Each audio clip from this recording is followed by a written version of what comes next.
very honored to get invited by 121 Mining, as the last speaker for this morning session. Thank you so much for staying with me. And today my major topics will be 4 sessions. One is the global LRB demand in EV and ESS sector. Second, the lithium supply landscape and outlook. The third one will be on ESG tracking and recycling. And last things will be talking about something advantage about our company.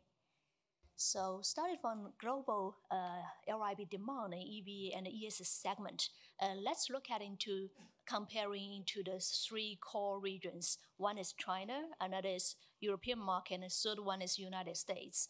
So we started with the production. If you look at China, EV production last year reached to 7 million units, accounted for 66% of the global total share. And this year we will reach 9 million units.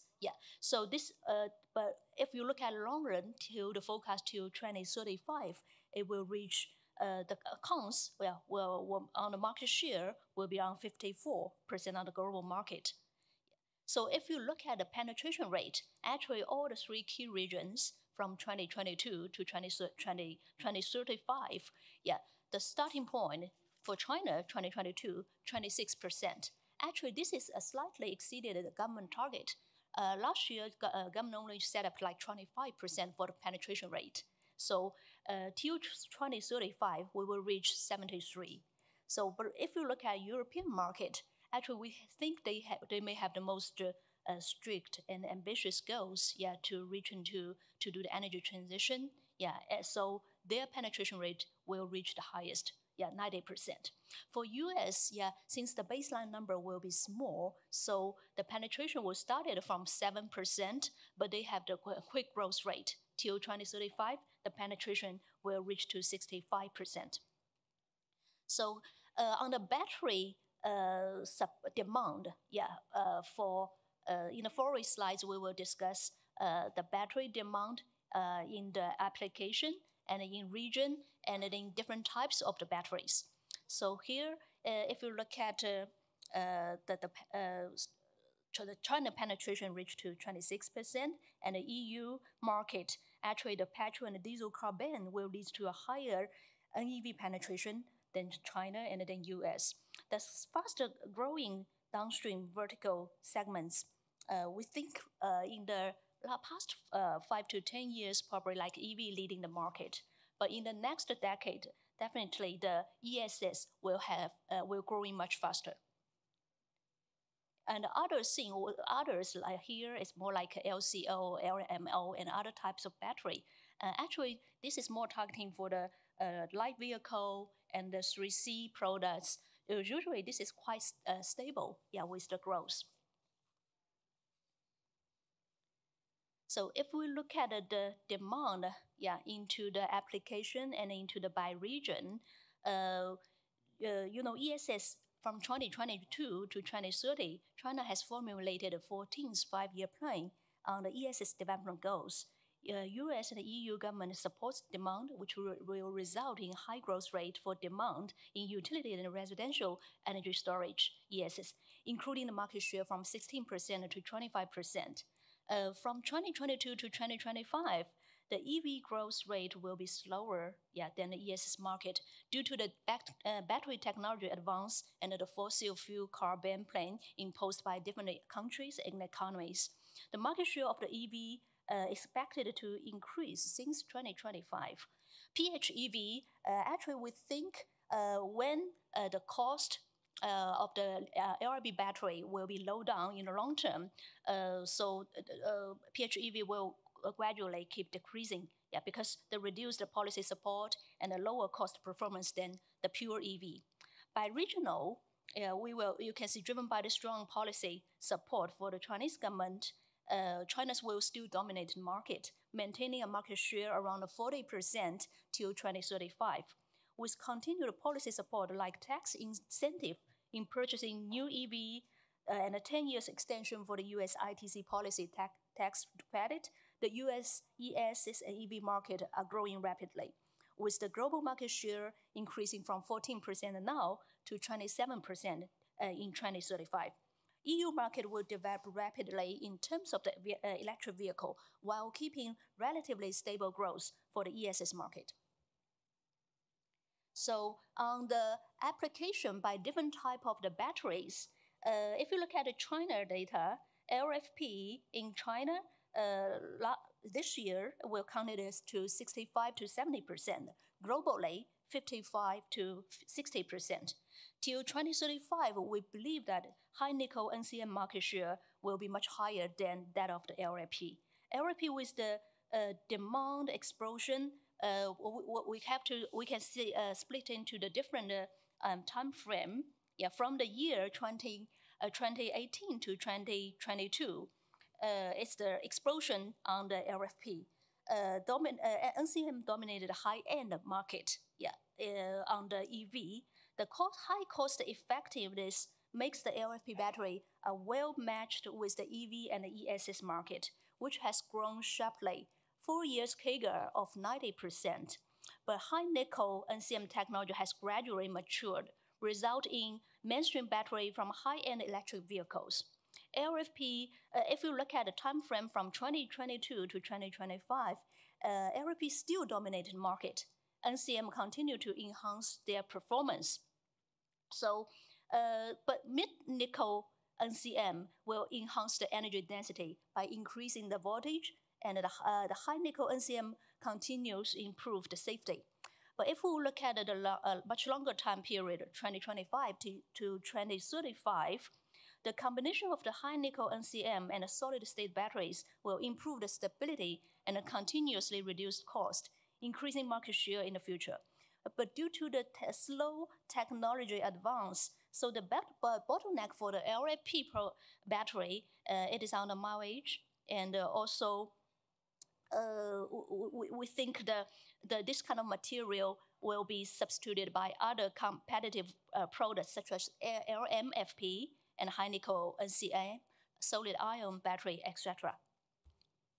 So here I try to show some competition landscape in China with the LFP battery. We categorize into different tiers of the player. The top two are the famous one, the giants like CATL and the BYD. Yeah, actually they have been deeply engaged into the battery market for over 10 years. So they have a profound battery technology strength and global market recognition. Tier 2 players, actually they are more focusing on the domestic market development for both EV and ESS. The tier 3, they may have some compete with other players with lower price and battery consistency to win the recognition of the regional market. Tier 4 want to highlight about the new entrants. Actually, new entrants are targeting for the future decades. Yeah, almost all the new entrants, they are focusing on the ESS battery and the market. Try to shift it to the supply side landscape and outlook. Yeah, if you look at the global lithium resources supply demand balance, actually, although to quite a lot attention and investment and release of the mine production, according to the last wave of the price rally, especially happening year 2021 to 2022. Yeah, but actually, we are not very worried about the surplus. Yeah, because if you look at this year and the next year, probably we think it's just slightly surplus. So probably like 5 to 8%, maybe less than 10,000 tons. Yeah, so this is what we look at on the market. So here is like the different, we try to share with different batteries, different type of batteries, and a different type of application. If you look at it, when LFP growing, you could see the chart, the percentage growing in the pie chart. Yeah, actually it is in line with the price rally. Yeah, because traditionally only EV driving the market. And then suddenly quite a lot of LFP batteries, they targeting for the both energy storage and the electric vehicle. So they are trying to scratching the lithium resources with the traditional NCM producers. That is why the share changed quite significantly. So if you look at the resource, the major conversion plant base in the map of China, we want to share with you some different configuration in different regions. If you look at the coastal region, like Shandong province, Jiangxi province, yeah, actually they are more using the domestic lepidolite resources. Over 55 of the lepidolite are using the domestic resources. 30% relying on the recycling, 15% relying on the imported spodumene, and a high share of the domestic feedstock supply, over 85%. Recycling will be the share will be increasing in Jiangxi province as well. Like in the middle of the map, you will see the Sichuan province. That province, they are mainly using the spodumene as the feedstocks, but locally they have limited resource can be used as the correlate with the geographical location and the religious, some of the social protests from the local ethnic groups not very willing to see the mine to get explored. Yeah, and also we think they are facing with some difficulty because on the latitude and also on the it's not quite convenient. It's mountainous areas, not very easy like the plateaued coastal region. Yeah, with the resources. So in Sichuan, they were deeply depending on importing spodumene concentrate from Australia. Yeah, and also using other diversified feedstocks in the local market.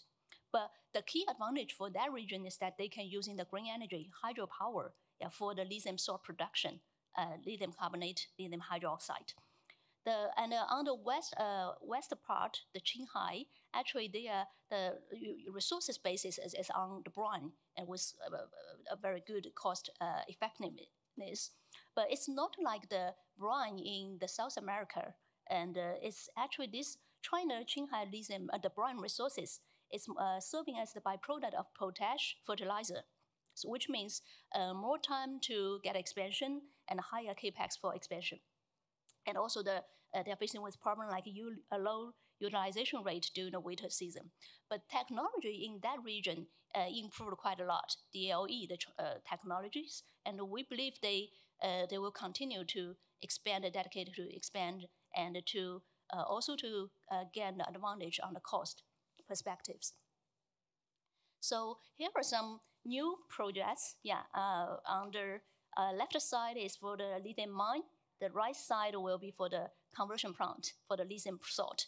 And I believe you're quite familiar with all those overseas mining projects. Yeah, but one thing I want to highlight is about the CATL, the downstream battery players. Yeah, actually for the first one on the left side, Jianxiawo, actually, all the ramp-up SOP time, it is based on the public released information from all those companies.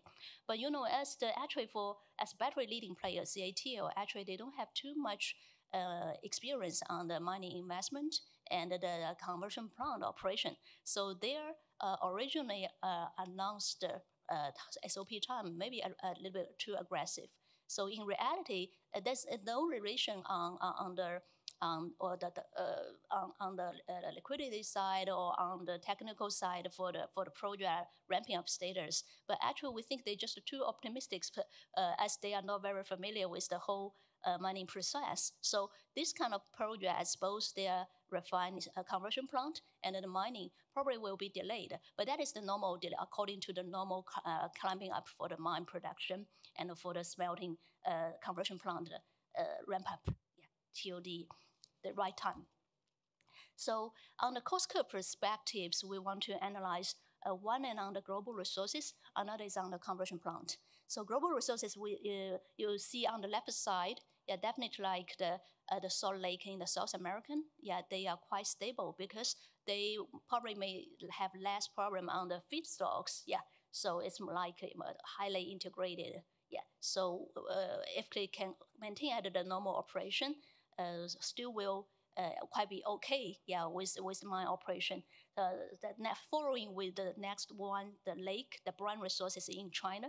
Australian spodumene, actually they have the perfect mining experience, in history, and we believe they will also handling this with good facilities, and ASGs, things, in the coming future. Actually, the high risk will be on the right side of the.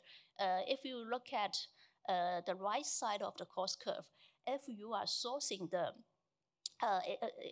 especially for the African, actually we already heard there's some hidden cost when they're shipping the ore, to other destination. And there's some conflict on the ownership for the mines. We heard some of the mine when this year price tried to go down.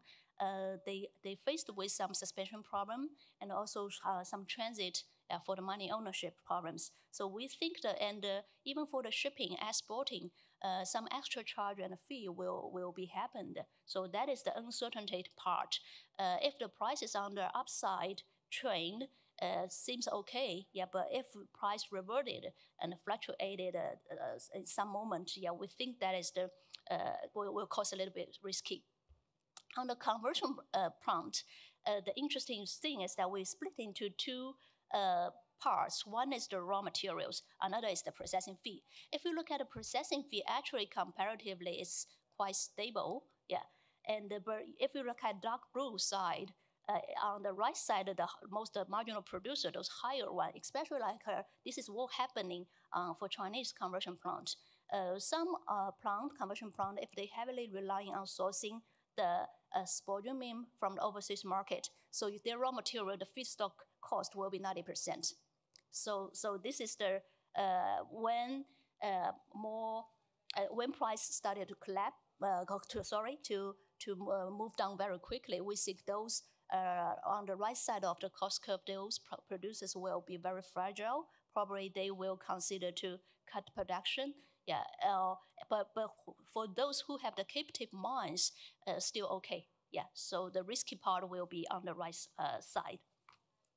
The last part, I would like to talk something about the carbon footprint and recycling. Here's the interesting thing we're tracking, because we track it for the most both the production waste. Production waste is during the production procedure and the end-of-life batteries. And we also compare the three key regions, China, Europe, and the US, into different time frame. Because China had a battery experience for in the past 8 to 10 years. So that is why in the first time frame, 2022 to 2025, the end-of-life battery generation will be quite high, 48%. But in the following 10 years, this kind of number will be gradually declined. While in comparison, the US, actually the base number was very low. So from 2025 till 2035, they will have strong potential to generate more end-of-life batteries to the market. That is why more and more investors, they are trying to invest into the recycling company as well. So as European, they launched the new regulations recently in June, and also they will pay more attention on the life cycle assessment for the battery. So the highlights and the key message I want to emphasize here is that please pay attention to the third bullet point. Actually, the base year will be this year, so they set up an ambitious target. Like after 8 years, all the new batteries either manufactured in Europe or shipped to Europe. So they will have the criteria, like 6% of the lithium should be coming from the recycled materials, and 16% of the cobalt, and 6% of nickel should be from the recycled materials. And another 5 years later, all this kind of requirement content percentage will be doubled. So after this kind of regulation being announced, actually downstream NEV producers, they are very actively to respond to the regulation, and they have already monitoring the system construction and requiring their existing suppliers and seeking for the new suppliers to calculating their carbon emission across their product fix.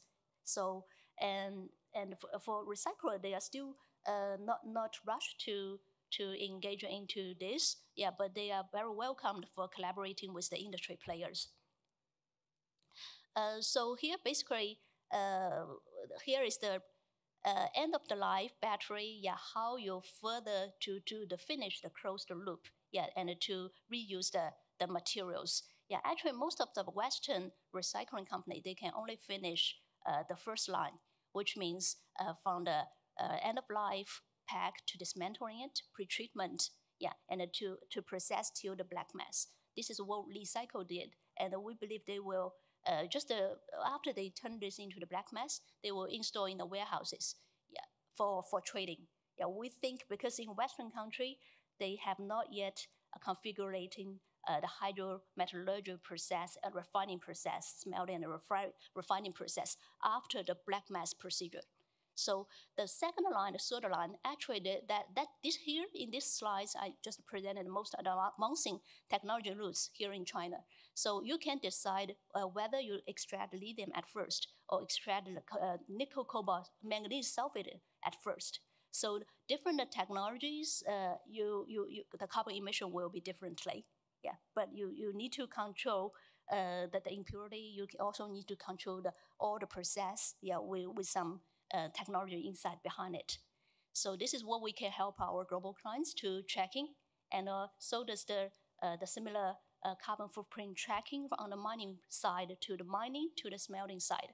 Actually, this is highly correlated with the influencing factors like geographic location and also the fuel they are choosing, whether in a shifting and a diversified fuel choice in the near future. The largest the CO2 emission will happen on the smelting process. So this is like what we highlight here. Lastly, just say something briefly about our company. Actually, we are doing the fundamental research and dedicated serving for the global mining industry players, financial investors for over 2 decades. Yeah, so focusing on the China spot market prices assessment, physical price for physical trading, which has been used as benchmarks, and also fundamentally tracking all commodities supply-demand balance and do the customized consulting projects for our clients. Yeah, this is just to highlight those clients we have been serving, yeah, for the new energy segments. And our pricing index, we follow the IOSCO principle, the International Organization for Security Committee. Yeah, so this is actually all the pricing being using that is will influencing the pricing mechanism across the whole industry, from the mine to the salt, to the cathode producers and the battery cell, and even the pricing index will influencing the recycling, how to benchmarking the price, how to set up the discount ratio. This is quite important for all industry players to monitoring and to think about their future strategies. Here is the closed loop research for us to tracking from the minerals to the smelting to the downstream segments like battery to application and even to the recycling. Here is our focusing on our coverage with all the core elements, materials in the battery and the new energy industry. Yeah, thank you.